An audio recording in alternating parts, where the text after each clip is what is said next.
Hey everybody, welcome to Tripod, episode 15. This is TriDigital's podcast all about marketing and how you can do it yourself. So today we have Ricky Albertorio, our Chief Marketing Officer. Hello. I am Scott Mitchell. I am our video production manager, I guess would be an official title. Sounds about right, Scott. And today we are talking about branding and everything that you should know if you want to get into branding. High level. It's very high level, so don't worry too much. We aren't going to overwhelm you right away. So, Ricky, Scotty. in your opinion, what is the way that most people perceive branding, and why is it wrong? That's a very good question. So, whenever I ask somebody, what is branding? What is good branding? What does branding mean to you?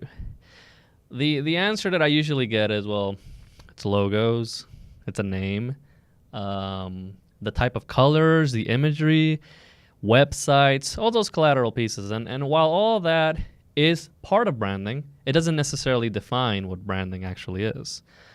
So branding is more so, I want you to think about it as though it was a promise. Branding is a promise. It's a promise that you give your customers whenever they engage with you. It is an idea as opposed to something tangible. It is something that lives up here. So that's kind of the official. It's a TriDigital definition of what branding actually is. So that's a big. I can speak from experience that most people perceive branding, especially even clients that are coming on with us, they perceive branding as physical deliverables, right? Physical things that they will see and judge creatively. But you're telling me that branding is none of it's none of that, but the core of branding is an idea. Yes, and the way we can kind of think about this is let's think about Disney for a second. I want you, Scott, to think about the logo Disney, the name Disney. Just have that in your head. Whenever you see the logo of Disney, what are some of the things that come to mind? All right. Well, immediately the way the castle animates and the stars going off and stuff, but also a lot of childhood memories, a lot of songs come to my mind, all that stuff. Sure. So, and that is all part of the strategy of branding. Whenever you look at the logo of Disney, chances are that it's a cue, it's an image cue that just sparks emotions, the emotions of what the brand promises. Whenever you look at Disney, at least whenever I look at Disney, I think of quality, I think of childhood memories, I think of all this nostalgia, and it just makes me feel so happy inside, And that's the same thing. They do that, and whenever you go to the parks, whenever you go to their websites to see their movies, anything like that, like you just get that feeling of magic, and you're gonna see something of quality. So that's kind of like, that's a very good way of kind of giving an example of how that ties into the definition of branding. Interesting. So you're saying it's like it's kind of emotional cues and building a whole armory of things that enforce this idea. Yes. And this is not something that Disney just came up with yesterday. Disney is a very established company that they've been doing this for many years, just doing good branding strategies. And we're going to touch about that a little bit. But before we jump into that, Scott, I want to talk about how you can create a good brand. All right, tell me what this is. Sure, I'll give you. What is good branding, Ricky? I'll give you 4 keys. I like to call it ARC. We like to call it ARC over here. That's ARCC. And it's a series of things that it's going to measure how good your branding is. So let's start with the A. A is it stands for authenticity. And how authentic is the promise? So the promise that you ask yourself, the branding. Is it authentic to who you are? Does the brand communicate truthfully who you are? Are you tied to it? Are you emotionally invested in it? And that is very important to know because as you, the bearer of the branding, it needs to be almost a reflection of what you're comfortable portraying. Otherwise, it's somebody who says a promise and they're not really truthful to the promise, it becomes dubious, and you don't want your branding to be dubious. So for people in service delivery, for instance, you would want, you ideally want your branding, your transition from your non-person, just simple design-oriented, visually oriented branding to kind of flow seamlessly into their first interaction with a person. Exactly. It's almost a reflection of who you are as a company. So like it needs to be authentic in that respect. Now, the second thing is the R, and it needs to be relevant. And what does it mean to be relevant? Well, the branding needs to be relevant to some people. The promise needs to be relevant to some people, to your target audience, to your consumers. You know, what are you offering that's relevant to them, and how can you offer it better? Always think about, like, what's your competitors, what are you doing, and how can you do it better? So relevancy is essentially your target market, your target audience. Yeah, sure. Great. Oh, okay. I like that. And so you've got your kind of promise that you want to make to people. Yes. You've got your target audience that you want to make this promise to. Sure. What follows? So yeah, what follows is consistency. You need to be consistent with the branding. Think of Disney. Think of how consistent they are with everything they do. Decades of perfect branding, of just consistently pushing that message of magic, of joy, of you can be better, and all this feel good magic energy. Like it's something that they consistently push. So your branding needs to be consistent. Whenever you define what your promise is, just make sure that you're consistently communicating that message so that people just don't get confused. Or you can aim to be Disney and literally shape the childhoods of millions of people. That's a low bar, right? Low bar. Very doable. So you got your consistency established. And most of what consistency is time and devotion. It's a combination of those two. What follows after you've done that? The very last thing is commitment. Now, what does that mean? So you need to be committed to your brand, and not just yourself. I want you to think about how your employees perceive it as well. Are they committed to the brand? Do they understand what the brand is? Do they understand what the promise is? So once you have those things, once you're committed to your brand and you're consistent about it, you pretty much have all the keys to have a very successful branding. So what you're saying is, I can't pay you X amount of money, and in a month my branding will be done. Unlikely. Maybe the visual side of it, but after that you just need to put it out there. And we're going to talk about that actually right now, and the process of branding. I kind of want to talk about that a little bit. Okay, so you've established what good branding is, but right. it's not a point in time. We're talking about extrapolating this over. Exactly. How do we build it? Exactly. Where do we go now? So there is a process of branding. And while I talk about this, I want you guys to understand too that while there is a process of branding, in order for you to create a good branding strategy, you must also create a marketing strategy. Both of them, they go hand in hand. They're essentially, you can't have one without the other. And I'll explain to that as I go over these things. We're gonna discover why marketing is also important when it comes to good branding. So the first thing you want to do is you want to define the brand. And again, that goes to the beginning, like, what is your promise? And let me give you an example of that. I'm going to use TriDigital as an example. So what is our promise? Now, TriDigital's promise is we want to differentiate you from your competitors, simply put, by pinpointing and accentuating what makes you unique. And what makes you unique? Your culture, your people. Maybe you have a different way you like to do your product, your process. Essentially, in this cloud of people, and in the sea of people, how do we make you stand out? And everyone's individual. Everyone can stand out on their own. Like it's. What do you do in this process after you've kind of defined so your after brand? you design it, after you've defined it, you position it. You position the brand. And this is a little bit of what you talked about, but we'll go over it again. When you position your brand, you essentially look at your target audience, you look at your consumers, and you try to see what value they perceive from your services. How do they perceive your services? And you also take a look at your competitors and how they perceive them as well. So you essentially position the brand, you do a little bit of research essentially. So market research, so you can figure out what slice of the market's yours. Of course. Great.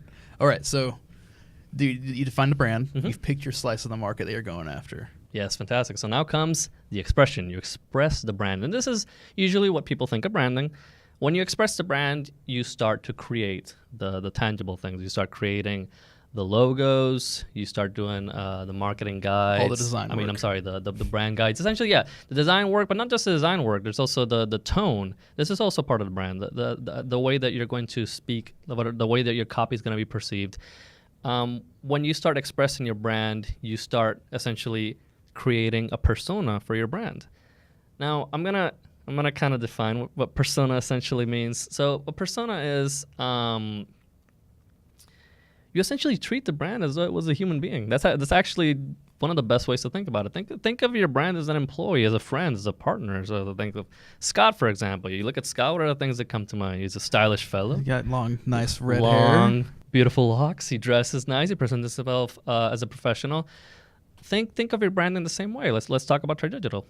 What is TriDigital's persona? We always try to show that TriDigital is like this helpful, friendly person because that's essentially who we are. But they also like it's into pop culture. So essentially, it's someone that you can kind of relate to and you can talk to, and it's a helpful hand that essentially wants to guide you and help you achieve your vision, like a partner instead of someone that you just hire. It's a partner that's there with you.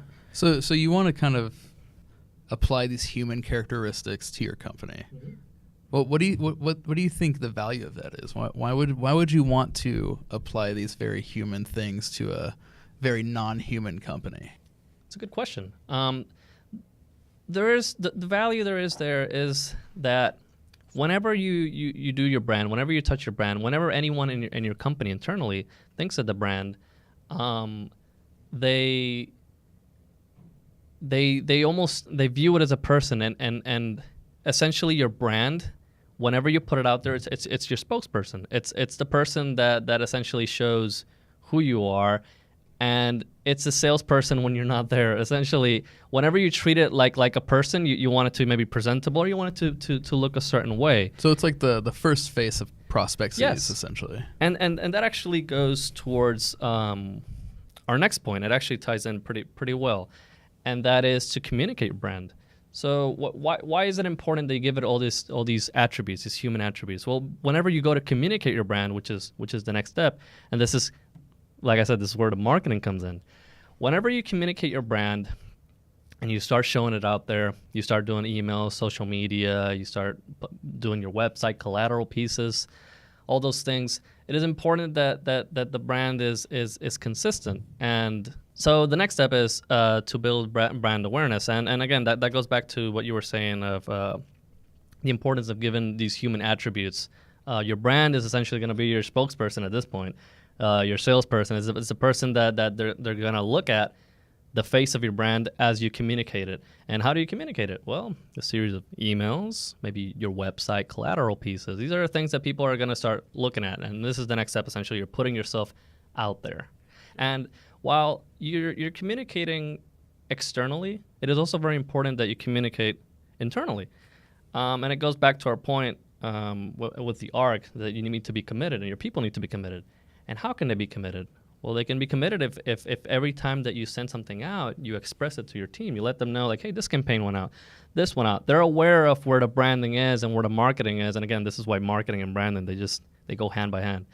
So yeah, I want to spend a little time on that. Sure. Because I think it's an oft overlooked part of branding. You're saying that branding isn't a lot of people think of branding as the storefront.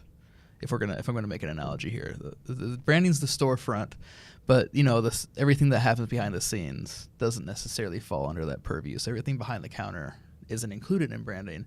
But what you're saying is branding is everything. It's storefront to the very back of the office. It's storefront to the kitchen. Is everything that needs to be branding. That's exactly right. And I think, Scott, you're a perfect person to talk to about this because he's our video guy. He's been to many offices, and whenever you go to these offices, like what is the feeling you get? Some of them are branded, but what is the reality? Like what do you see in most of them? So, this is a good point. I go to most of our clients. I see most of what they've got to offer in terms of their offices, and it might not surprise you to know that like most of these companies, they don't focus on branding their offices.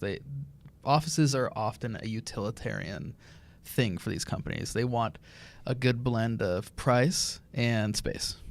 So price on its own, if they want a lower price, that means they're not going to be branding, because branding an office is expensive. It means buying decals, logos, better office equipment of a certain color, whatever that may be. So most of our clients don't do that, but there's value in it. And I'm sure Ricky is a shared mind with me on this, but branding an office is it's not branding in the way that you work here. this is X company and you are here. You are in our property. You are working for us. That's not the type of branding we're talking about. We're not talking about throwing logos in your employees' faces. That's not what you want to do. What you should be doing is thinking about how can you make your office space a more livable space, because humans inhabit offices for 8 hours out of the day usually, maybe 6 if they take a lunch break. But these offices need to be living, breathing things. They need to have space for humans to do human things, like lounge, like eat, like prepare a cup of coffee. They need to have space on the walls that are easy to look at. A nice break from the computer screens just pounding into your eyes. And there's value to this. And this, I think, what Ricky's trying to get into is that this is branding. It may not be as obvious, but we're talking about using similar colors. We're talking about the design of the office informing your philosophy as a business. Right. Is that right? That's exactly right, Scotty. And there's value to that. When your people, when they live the branding, you need to think that more often than not, your employees are probably communicating with your clients. When they live this, when the branding is all around them and it's something they absorb, they communicate it. They themselves become visionaries as well as you do, and then they're committed to the branding. And it just pours to them, and that's what you want. You want that unity, that consistency. So branding is important to brand internally as it is externally. You're going to see the fruits of that labor really quick. Sure. And I think that is a good point because, and we'll talk more about this later, but if your customer, or not, I'm sorry, not your customers, if your employees are aware of your branding and they are closely aligned with that branding, it makes your job as a manager, as a C-level executive, a lot easier. There's less, your hands need to be in less pots at that point. That's true. And as an exercise, ask yourself, or ask your employees, what is your vision? What is the promise of your company? Ask them. Check and see where they're currently at. And you'll be surprised. Some of them might know, some of them may not. And that's as simple as you can have a meeting with them. You can have a conversation, letting them know what the vision, what the promise is. And you touch on that almost on a weekly basis. I'm going to give an example, something we do here in TriDigital. So we have these things called Good Morning Mondays, where every Monday we Gio, our CEO, he comes in and he has this conversation with the team, essentially letting them know where we're at as a company, what we're doing, what are some things that we're going to look forward to. We communicate, like what are some of the events we're going to go to. But outside of that, we also talk about ourselves. How are we doing? Is there any good news that you want to bring up to the table? And this is part of our brand. That's the way we want to be perceived. We're this friendly, family-orientated company. And I mean, more to that branding is I talked about how your space is constructed and how you make that space seem a livable space. TriDigital, the way the space is designed is essentially exactly how TriDigital wants its employees to interact with each other and customers. It's a studio. It's a studio, but it's very open, a lot of natural light. There's a lot of colors on the wall all around. And those are all things that reinforce this idea that we want to be open with each other. We're a very transparent company. We want to be open with our clients. And we don't want to feel, no one wants anyone to feel like there's any walls or restrictions to their creativity. Right. It's all open and it's all available. And you can, at the drop of a hat, talk with a colleague and figure out a better solution. Well put, Scott. So that we spent a lot of time on that point. That is very important. I think that's you should take note. This is though it may be lower on the list, it is one of the more important points. Very overlooked, as Scotty mentioned. But this funnels right into probably the most difficult point. Yes, that is one of the most difficult points is measuring your brand. Now, what does that mean? You measure your brand. You essentially ask yourself, is the brand communicating what I wanted to communicate? Is the promise living up to the brand? And measuring how your brand is successful it's a little difficult, but that's because it falls in line again with your marketing strategy. A good brand, a good solid brand, a good solid promise, it retains customers. It keeps people coming in because they enjoy who you are. And this together with your marketing plan, it's gonna be difficult to measure, but just the way you can put KPIs around it essentially is you measure how your marketing is doing and how your brand is assisting your marketing. Sure. How you are being perceived by your by your customers. Yeah, and there's also there's interesting things there's certain data points that you can connect to really get if you really want numbers, if you are of that more analytical mind, you can look at it this way. Some numbers that can inform if your brand is performing well. You would want to compare how many new clients you got last quarter, year, whatever, versus how many clients you lost and retained. So clients that carried over from last year that stayed or dropped. And what that will inform is your brand. You want your brand to be better if you had to choose. If you have to choose, you want your brand to be better at retaining customers than acquiring a bunch of new customers, because every business owner knows acquiring a new customer is more costly than maintaining a current customer. Now, best case scenario, you want both of those to be well-maintained zones. You want to be acquiring new customers and retaining old customers. That's the best case scenario. But where I would emphasize you look first is making sure that your clients, your customers that you currently have are happy. And the way to do that is to see, are they dropping off like flies or not? And as long as those numbers are good, as long as you're happy with the attrition rate of your clients, then you can really shift that focus and move on to, how do I acquire new clients? And that's where your branding is still important there. It might be a little more outward facing than inward facing, because client retention is often built around how your employees interact with clients, how you interact with clients. It's not about how your website looks or how your emails look. Your clients are not as focused on your emails and your website as they are on their interactions. But beyond that, you can also look at how your website is interacted with, right? How your videos are interacted with, how your email open rate is and click-through rate is. Those are all marketing information that can inform if your branding is effective. And you got to think of branding as well. Like, another way that you can put that into perspective is, well, think of the last time you went shopping. I don't know, grocery shopping, for example, or the like. People tend to gravitate to things that are more branded, even though they give that perception of value. You think of like the good value type brands and how they're trying to emulate the branded ones. It's because whenever you look at the branded ones, what do you think of? You think of quality and you think of trust. Where does this trust come from? From the promise. Are you keeping your promise? That means they trust you. A good brand retains people. It just does. People gravitate towards it. They think that this is an established company because their branding is solid. It just seems like this arbitrary thing, but it really is. It's at the core of our society, essentially. So we went through the nitty-gritty, the information dump. Right. We got through it, guys. Let's apply it just a little bit. Let's get a little taste of what it actually looks to have good branding. An example I'll use, and that I like to use, I'm a video guy, so kind of my perception of branding is often video first. That's just me being selfish. It's called job security, people.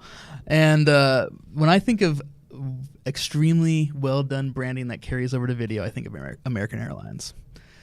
And American Airlines, within the last decade or so, they went through a big merger. They went through a big rebranding. Rebranding was in the millions of dollars. Huge rebranding. I mean, they are a huge company, so that's fair. But they redesigned everything. They got a new logo. They pivoted their design a little bit. And the culmination of this, which is an interesting... It was interesting for the time. No one else had really done this yet. I don't think anyone else has really done it since either. Actually, that's not true. It has been done since, but at the time, it was groundbreaking. They threw money into and produced an extremely high quality, creative safety video. And I'm sure many of you have flown prior to this video in existence. Safety training, if that's what you want to call it, safety information, on planes was done in one of two ways.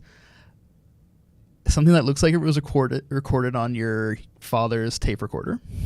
It kind of held someone standing in front of the camera going through the safety precautions and exercises, or your flight attendant was just 20 feet down the aisle doing the exact same thing. Very theatrical. Yeah, I mean, almost cookie cutter. Exactly, they were all the same. Yeah, and no one expected anything of them. They did what people thought they needed to do. American Airlines, and I wish I knew who did their branding because they are geniuses for doing this. Their branding company, their creative agency, came in and said, "Okay, we'll do the typical branding stuff. It's important. We have to do it. You're paying us a lot of money. We'll do it." We twist our arm. But then they said at some point an idea was floated where what if we created a huge, very costly, very creative safety video. And I can't even imagine what that conversation went like at the time. I'm sure there was some gray-haired exec that was like, that's a waste of money. We're not paying for that. But it happened, thankfully. And we have not only easily the most memorable airline video ever produced. It's one of the most memorable, just sort of, I don't want to call it a marketing video because it's not, but it is one of the most memorable kind of short form videos for American U.S. People.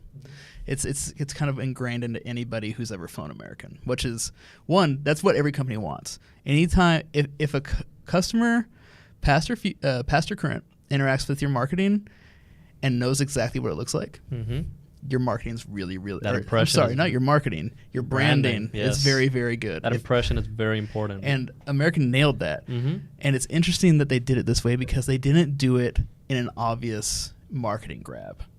The safety videos are not prime real estate for marketing. No one in this era was thinking, you know where I'm going to get a lot of return on investment? My safety video. No one said that. But American came in, they did it. And it's interesting because that was a pivot for them to focus on clients they already had, customers they have already had. Because it's not the prospect that sees that video. It is the person who is paid, who is on the plane, who is about to fly to their destination. And they still wanted their business after that point. They saw that it is easier to get a repeat customer than it is to get a brand new customer. So they threw money where it mattered to get the return on investment. And that's an important thing to consider when you're thinking of marketing, branding. Because they don't intersect in all the obvious ways. Sure, you can buy Google AdWords. You can create commercials. You can do print ads. Those are the obvious ways these two things intersect.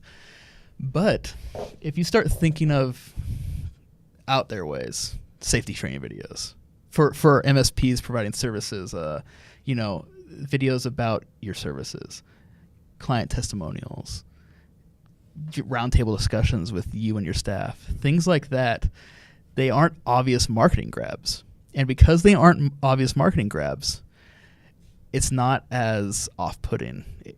Your branding's still there because all of your employees, everybody who's on camera, from the front to the back of that video, it's branded in the appropriate way. You don't want to put out a video that doesn't meld with what your company is. It's branded, but it's not trying to sell anything. It's not trying to get ROI in an obvious, grabby way. That's precisely right. So if you want to go the American route, which I recommend you try, you don't have to spend as much money as they did. No one in this industry is going to spend that much money toward video, and that's fine. But give it a try because it has a value that's not so obvious, and you really have to try it to see if it works for you. Mm-hmm. That was a very long-winded response, and obviously I really like that American Airlines video. I do fly a lot, so that's probably why I've been brainwashed. Right. But to Ricky, now it's your turn to fawn over someone's brand name. Well, we're coming to the end of the video, and as we're approaching the end, I just want to leave you with a question that you should ask yourself. And it is the original question that we ask ourselves. And I know it seems like a simple question, but try it exercise. Try it out. Ask yourself, what is it that my branding is promising? And then ask your employees the same question. What is the vision of the company? What is the promise? If there is a disconnect, then chances are you probably need to work on your branding a little bit. And once you start working on it, you're going to see the fruits of those labors come real quick. There's going to be a brand awareness, there's going to be a perception of value, and all these things are very important for either a startup or even a established company, although most established companies probably they focus very heavily on their branding. But try that exercise out. I have a feeling you'll be surprised with the results, hopefully positively. and to piggyback off of that, because I feel like I want to emphasize this a little more just to wrap it up. Every point along your branding journey, I want you to think of it as not just the front of the shop. Yes. because internally. like I said already, you want to invest in your clients. Every company needs to invest in their clients, and the best way to invest in your clients is to invest in your employees. So make sure that your branding is communicated holistically to your entire staff and to all your prospects, to your web page, all the way down to your lowest tech's computer desk. You just want it all to be unified. You want everybody to be on the same page, because that way you're not having to worry about, oh man, are my employees interacting how I would interact with clients? If you hire and train with culture first and knowledge and technical skills second, it'll produce results that are much more to a sustainable business, much more to the liking of a sustainable business model. Mm-hmm. So please, just if you take anything away, I'm branding, brand everything, brand it for everyone. Brand it for your clients and brand it for your employees. Yeah, first impressions matter. First impressions matter. And guess what? Your employees are usually the first impression. It's not going to be you most of the time. That's true. So take that for what it's worth. Take it in hand and go forth into the branding world. Ricky, I'm going to ask you one more time if you want to say anything else. That's about it, Scott. Little shout outs? No? All right, guys. So hopefully you've absorbed this information. It's in a video form, so you can just keep watching it on repeat, because that's what people do with podcasts. And tune in next time. We'll be talking about a completely different topic that probably won't have any relation to this, but eventually into the future, there will be more topics that are, in fact, related to this topic. So please keep checking in. Ricky, thank you. Thank you, Scott. You've informed me a lot. You better have informed them a lot if they're paying attention. I should hope so.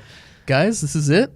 We're signing off. Take care, guys. Please subscribe, like the video, comment if you want a certain topic to be addressed by the podcast, and of course, tune in next time for Tripod. Thanks, guys. Bye.